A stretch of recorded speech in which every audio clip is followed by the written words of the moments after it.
Vijon të jetë aktiv zjarri në zonën e Priskës së Madhe. Temperaturat e larta si dhe era kanë favorizuar për hapjen me shpejtësi të flakëve.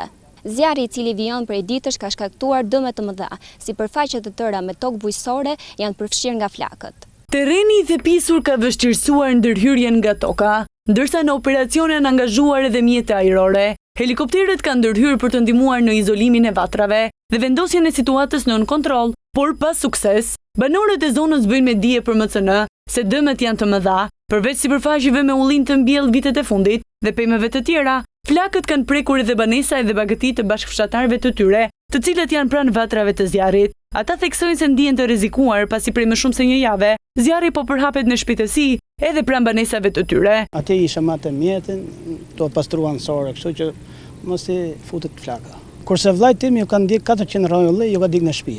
I ka dik çdo gjë, i ka dik. Çka ka zjarri, i ka dik. Kanë marrë fund çdo gjë. Janë ndjek me mirë rrojullin. Tu më keq është gjatë natës aktivizohet shumë vatër të zjarrit sepse këtu është edhe fryrë shumë këne.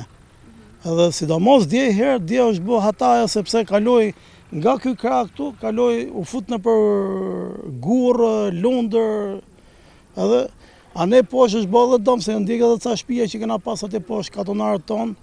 Edhe morave sot që edhe lope, dhije, baktimi, fjalë që janë ndjek, 5.000 rrojull që i diun, që i kanë njerëzit e mi që janë ndjek. Edhe rreziku vazhdon tjetër, ja edhe këtu, to vatër këtu, duket sikur janë të vogla, to vatër këtu.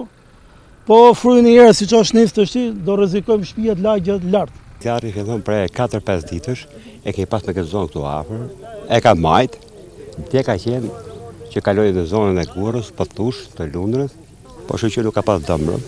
Edhe më gjotë gjallë shumë pak, se po këta bujësinat e gjallë shumë, çka ka përpara ka fshi.